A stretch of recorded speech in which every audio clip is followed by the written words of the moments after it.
एक बार की बात है, एक गांव में चारुलता उर्फ चारू नाम की एक बेहद सुंदर लड़की रहती थी। चारुलता को अपनी सुंदरता पर बहुत घमंड था। चारुलता आराम से सो रही थी कि तभी उसकी माँ विमला उसे उठाते हुए बोली, अरे उठ जा कल मोही, सूरज सर पर चढ़ आया है और तू है कि अभी तक सो ही रही है। सूरज निकलने के बाद भी तो रानियां भी उठ के बैठ जाती हैं और एक तू है जो उठने का नाम ही नहीं ले रही है। चल जल्दी से उठकर तैयार हो जा, आज तुझे देखने लड़के वाले आ रहे हैं। चारू बोली, कितनी बार कहा है माँ, मैं विवाह किसी राजकुमार से ही करूंगी। चारू की माँ बोली, हाँ हाँ, जैसे तुम्हें लाल जड़े हुए हैं, अब उठ, आने वाले हैं वो लोग। चारू गुस्से में बोली, उनसे बोल दो मैं शादी नहीं करूंगी। चारू की माँ बोली, धीरे धीरे बोल कलमुही, किसी ने सुन लिया तो 7 गांव तक के लोग भी रिश्ता लेकर नहीं आएंगे तेरा। अपनी माँ के कहने पर चारू तैयार होकर अपने कमरे से बाहर निकलती है। उसने देखा एक बूढ़ी औरत और एक आदमी बैठा हुआ था। चारू अपनी माँ से बोली, ये कौन है? माँ बोली, ये मोहनलाल हैं और ये उनकी पत्नी आशा हैं। इन्होंने तुझे अपने बेटे के लिए पसंद कर लिया है। चारू बोली, पसंद करने से पहले मुझसे तो एक बार पूछ लेते, इनकी शक्लें तो काली हैं, जब माता पिता ऐसे हैं तो इनका लड़का कैसा होगा। चारू की माँ बोली, अरे धीरे धीरे बोल कलमुनी, दामाद जी के पास पूरी 2 बीघा जमीन है, तेरी शादी वहाँ हो जाएगी तो तू जिंदगी भर वहाँ आराम करेगी। चारू बोली, भाड़ में जाए सारे, मुझे नहीं चाहिए आराम। चारू की बात सुनकर वे दोनों गुस्से में खड़े हो गए। ये बोला, अरे मैंने इतनी बदतमीज लड़की कभी नहीं देखी, हमें यहाँ क्या बेइज्जत करने के लिए बुलाया था आपने समधन जी? ये चारू बोल पड़ी, अरे काहे की समधन जी, ऐसे कैसे बन गई समधन जी तुम्हारी? औरत बोली, अरे कैसे मीठ निकल रही है इस लड़की के मुंह से, कालू बोल रही है मेरे लड़के को, हमें यहाँ बेइज्जती करने के लिए बुलाया गया था क्या? चलिए जी चलते हम यहाँ से। इतना कहकर मोहनलाल और आशा वहाँ से चली गई और विमला दुखी होकर बैठ गई। इतने में चारू की दोस्त मोहिनी मटकी लेकर आ जाती है और चारू और मोहिनी साथ में पानी लेने जंगल में चली जाती हैं। भी मोहिनी के कानों में किसी बुजुर्ग की कराहने की आवाज सुनाई देती है।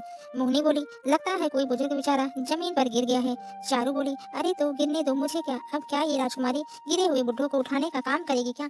मोहिनी बोली, ऐसे नहीं बोलते चारू, हो सकता है कोई बुजुर्ग किसी गीली जमीन पर गिर गया हो। भरे मटके हाथ में मेरे नहीं होते तो मैं खुद जाकर देख लेती। चारू बोलती है, ठीक है, अगर तुम कहती हो तो मैं जाकर देख लेती हूँ। चारू ने देखा एक साधु पेड़ के नीचे बैठा हुआ उठने की कोशिश कर रहा है। चारू उसकी ओर पहुंच के बोली, ये क्या बाबा, मुझे तो लगा आप गिर गए होंगे, लेकिन आप तो पेड़ के नीचे आराम से बैठे हुए हैं। बाबा बोले, जुबान मत चला लड़की, मुझे हाथ पकड़ के उठा। चारू बोली, ना बाबा ना, आपके हाथ पकड़ लिए तो मेरे हाथ गंदे हो जाएंगे और राजकुमारी अपना हाथ ऐसे वैसे किसी को नहीं देती। बाबा ने बोला, ए नादान लड़की, मेरी कमर में मोच आ गई है, अगर तू मुझे उठाने में मदद करेगी तो तू वाकई राजकुमारी बन जाएगी। चारू ने साधु को पकड़ के उठा लिया। चारू बोली, ये लो बाबा, मैंने तो तुम्हें पकड़ के उठा लिया, मुझे तो अपने अंदर कोई परिवर्तन नहीं दिख रहा। बाबा बोले, लगता है तेरी इच्छा किसी राजा से शादी करने की है। चारू बोली, हाँ, बोल तो मैं ऐसे ही रहे हो जैसे मैं जो मांगूंगी फट से आप मेरी मांग को पूरी कर दोगी, लेकिन मत भूलो कुछ देर पहले मैंने आपको आपका हाथ पकड़ के उठाया था। अगर आप इतने ही पहुंचे हुए साधु होते तो आपकी कमर खुद क्यों नहीं ठीक हो जाती। इतना सुन बाबा गुस्सा हो गया और बोले, कुछ बात साधारण मनुष्य के समझ के परे होती है।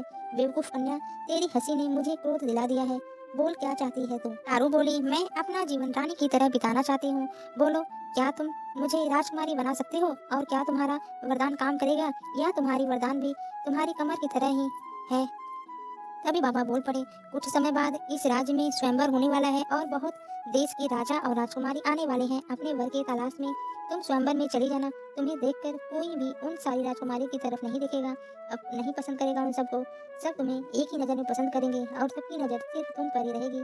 लेकिन जाने से पहले एक बार फिर से अपने फैसले पर विचार कर लेना, क्या तुम वाकई ऐसा चाहती हो?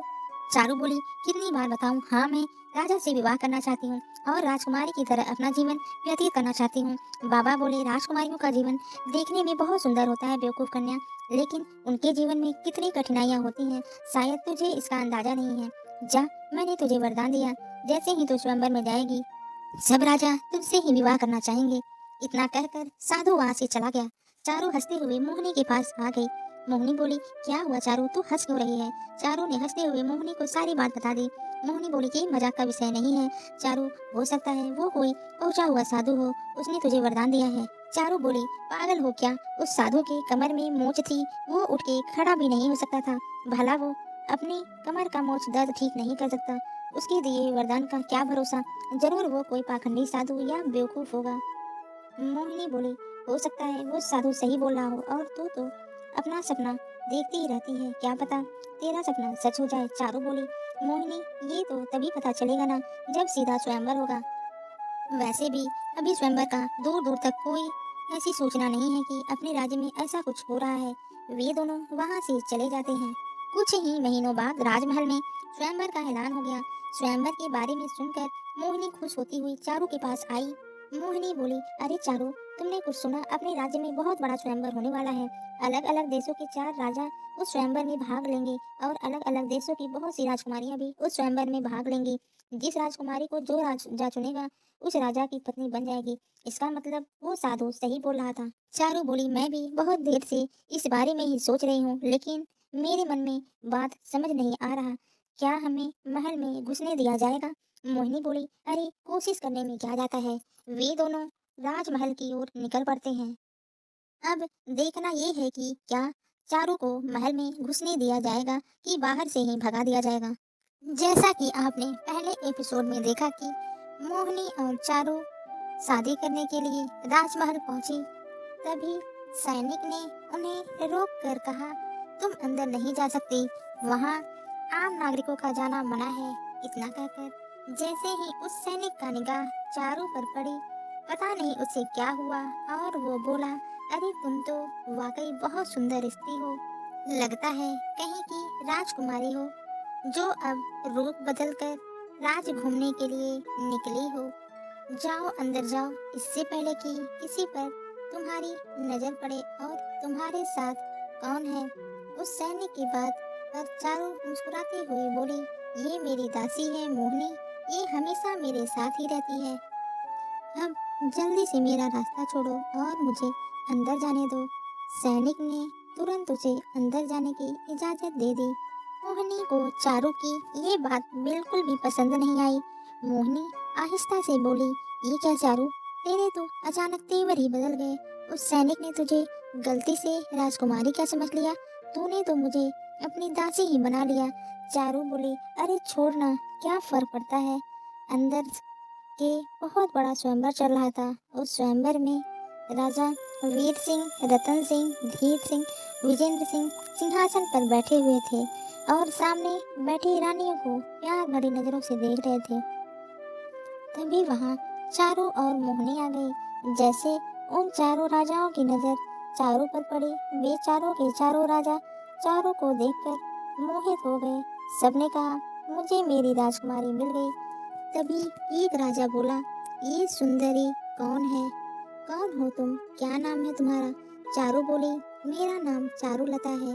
राजा बोला, खैर तुम कोई भी हो, मुझे उससे कोई फर्क नहीं पड़ता, तुम ही मेरी रानी बनोगी। तभी दूसरा राजा बोला, तुम नहीं, मैं इससे शादी करूंगा। तभी तीसरा राजा बोला, तुम भी नहीं करोगे शादी, सिर्फ मैं ही इस लड़की से शादी करूंगा। इतने में चौथा राजा बोला, बेवकूफ राजाओं, तुम्हारे सामने इतनी रानियां बैठी हैं, फिर भी तुम्हें ये आम सी लड़की मिली शादी करने के लिए। मैं हमेशा से ही आम लड़की से शादी करना चाहता था, इस वजह से मैं ही इससे शादी करूंगा। राजमहल में हाहाकार मच गई। चारों राजा एक दूसरे को मारने को उतारू हो गए। राजमहल के राजगुरु ये सब बहुत देर से देख रहे थे। वो क्रोधित होकर उन राजाओं से बोले, बंद करो अपनी बकवास, बेवकूफ राजाओं, ऐसे तो तुम लोग लड़कर मर जाओगे। मेरे पास एक उपाय है। तभी एक राजा बोला, कौन सा उपाय? तभी तभी राजगुरु बोले, तुम चारों के चारों इस लड़की से विवाह कर लो। तभी एक राजा बोला, ये कैसी बात कर रहे हो आप? भला हम चारों राजाओं की एक पत्नी कैसे हो सकती है? असंभव। गुरु बोले, हो सकती है, क्यों नहीं हो सकती? लड़ने से बेहतर है तुम चारों इस लड़की से विवाह कर लो।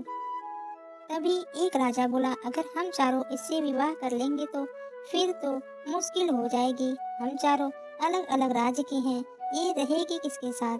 गुरु बोले, इसे हर राजा के साथ एक एक महीने रहना होगा। फैसला हो चुका। राजगुरु की ये बात चारों राजाओं को पसंद आ गई। मगर ये देखकर चारों के होश उड़ गए। उसने मोहिनी की ओर देखकर कहा, मैं तो सिर्फ एक राजा की रानी बनना चाहती थी मोहिनी, लेकिन मुझे 4 राजाओं से विवाह करना पड़ेगा। मेरी तो हालत खराब हो जाएगी। मोहिनी बोली, तुम तुम्हें बड़ा शौक था ना रानी बनने का, लो पूरा हो गया। लगता है उस साधु ने तुझे जरूरत से ज्यादा ही वरदान दे दिया। चारू, तू एक राजा की पत्नी नहीं बल्कि चार चार राजाओं की पत्नी होगी। अब चारू बोली, मुझे किसी की रानी नहीं बनना। इतना कहकर चारू वहां से भागने लगी। तभी राजगुरु ने उसे पकड़ने का आदेश दे दिया। चारू के पास अब कोई भी चारा नहीं था विवाह करने के अलावा। चारू ने उन चारों से विवाह कर लिया। तभी एक राजा बोला, मैंने चारू को पहली बार देखा था, इसलिए मैं इसे पहले अपने साथ ले जाऊंगा। तभी दूसरा राजा बोला, नहीं, मैंने इसे देखा था तो मैं ले जाऊंगा। वे चारों आपस में लड़ने लगे और मौका देख चारों वहां से भाग निकली। आते समय रास्ते में वो बाबा जो वरदान दिए थे वह एक पेड़ के नीचे बैठे थे। तभी चारू गई और उनके सामने हाथ जोड़कर माफी मांगने लगी। चारू को अपनी गलती का एहसास हो चुका था।